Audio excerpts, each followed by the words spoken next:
Alright, here it is. Saturday, October 2nd. So this is the front bumper. Ordered it back in early April. And, October 2nd and all. It was on back order. Back order. Like way back. I forgot about it actually until they emailed me a couple days ago that it was on its way. So, I mean, what do you do? If you don't have them, you don't have them, right? So, now it won't be bumperless because, it's a bumper. That can go on real quick. And it will.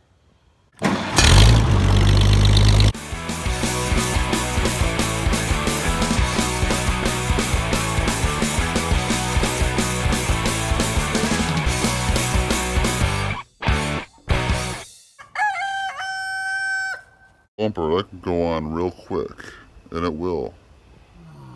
So remember I mentioned the bumper. The bumper should just go on easy, so I'll get it on right away. Well, here's a problem with the Big Orange here.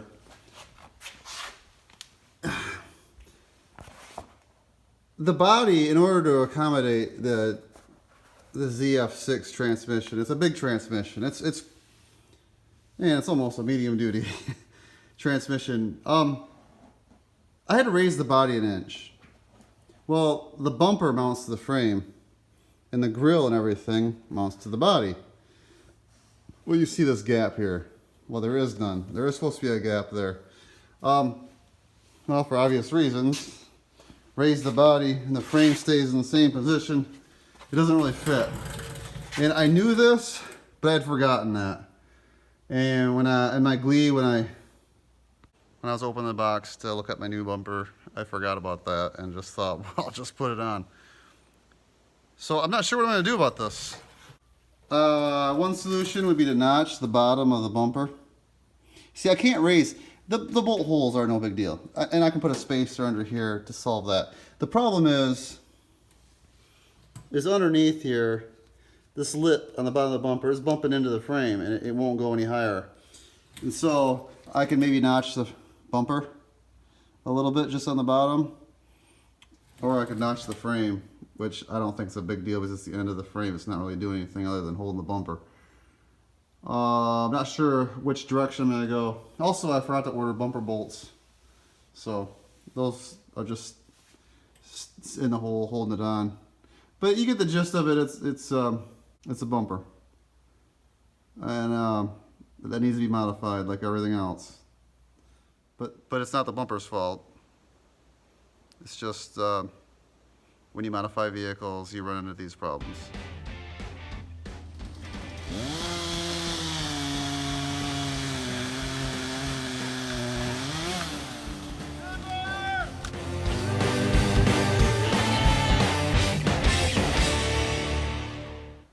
So remember at the intro to this video, October 2nd. Well, it's October 21st. And not much has happened on the old truck here. So I might just give you a quick update. It's October, like I said. And when you live in a place like Michigan, I live in Southwest Michigan, so it's not like living in the Upper Peninsula or anything, but when October rolls around, it's still pretty nice, okay? It's been really nice weather. But you feel the sense of impending doom. Like winter's just around the corner. Really, winter proper, really only December, really. You get a little bit of snow in November sometimes. But it starts to get cold and dreary and rainy. And you can't count on November to get anything done outside. And so October rolls around and it's all of a sudden the pressure's on. I got stuff to do outside that I was planning on doing this year. I saw a lot of dead trees that needed to come down. I got some other project. I'm going to do a porch on the back of the shop here, and some trees are in the way. Those had to come down. And branches, dead branches, just trees need to be trimmed. I got 13 acres here, and there's a little work that goes with that. I'm working on the roof of the chicken coop that needs to be replaced, and I'm gonna port and polish it a little bit, make it a little better. Um, and all that to say is, so Big Orange has kind of gotten neglected this last month.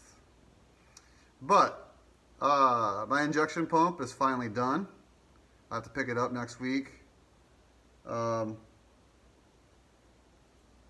that'll be going in, I don't know, and that probably won't even, let's be honest, that probably won't even go in until November. And it's pretty obvious that this thing isn't going to be on the road this year at this point. So my motivation has kind of moved on to some other things for now. The good news is, though, it is coming together, and there's no reason, I mean, for real, there's no reason that this thing won't be on the road like next year, in April, okay? So that'll be exciting. Those first drive videos and all that kind of stuff. You might see me cry, I don't know. So let me show you a couple things that I've been working on. So I'm still working on wiring. Here's the rear wiring harness. I had to do some repair work on some of the sockets. License plate bulb ends were jacked up. Now these sockets here, this is for the main taillights here. One of them was so badly corroded, I couldn't even get the multimeter to put up couldn't even get it to ground out on there. So, I found once these things go bad, this happened to my green truck. Once they get some corrosion, there's just no, I haven't been able to make them work without just replacing them. The green truck, I chased this intermittent wiring problem, and it just ended up being the socket. And no matter how much scraping or cleaning I did, it just never worked. So I just got some new sockets and put them on. And that's what I did with this. Because one of them was bad and the other one was, who knows. We'll just start fresh. Let me show you the power station. I got that mounted. I'm looking for my creeper. Hold on. Just 1 second here. Must be over there. Alright, there it is, the power station. Some like it hot. And get it on. Bang a gong. Anyone get that? Anyone get that joke? Power station. Anyways, so all wired up. I got an extra wire here for future endeavors. And yeah, not exciting, but it is what it is.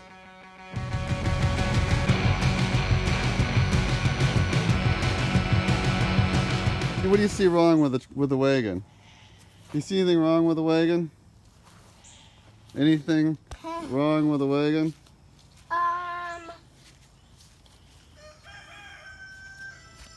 There's a flat wheel right here.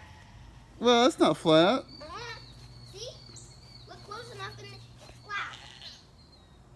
Well, there's a little bulge in the bottom. That's okay. But over here, don't you see anything wrong over here? This is like twisted off. There you go. Look, it's not right.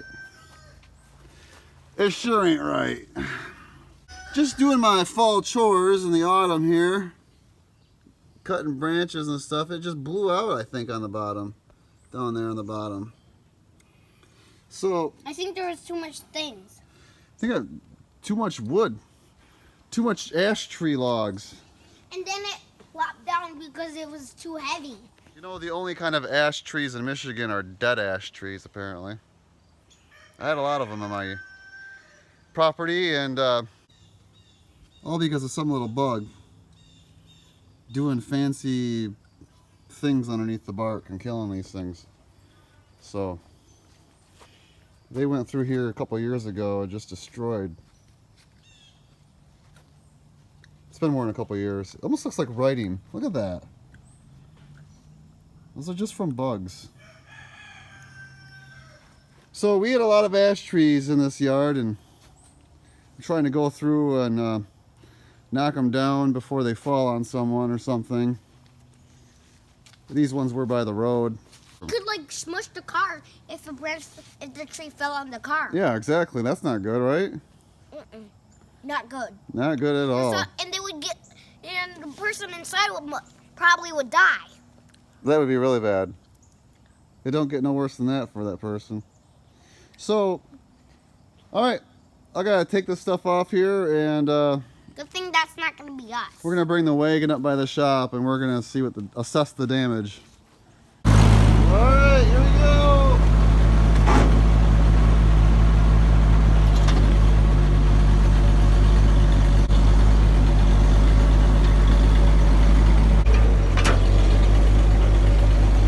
Slow down, slow down.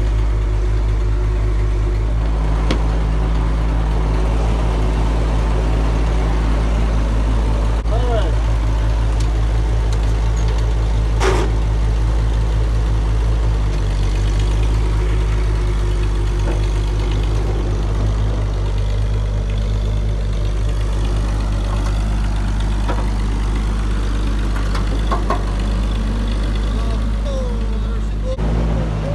I really don't think this will be a difficult fix, to be honest with you.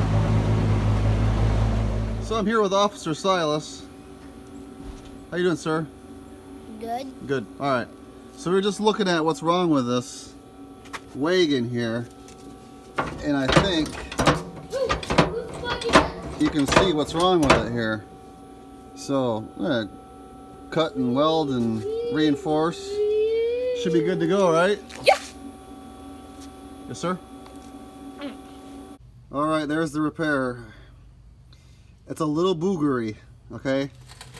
But the purity of the material and cleanliness wasn't ideal. It's a little breezy out here, which is messing with the shielding gas. Not windy, but there's a little slight breeze. It does make it more difficult outside sometimes. And that doesn't look good right there. But here, it's important to remember to know what you're working on. And it's a hay wagon. This is not an automotive application. So, yeah, I wouldn't be proud of this if it was on a car. But this was just a get down and dirty and get her fixed. And I believe the strength of the repair is good. So that's all I got to say about that. So please excuse the ugly boogery welds. Now, if I was Dr. Johnny Fever, I would have been fired by now for saying booger this much. How many of you will get that reference?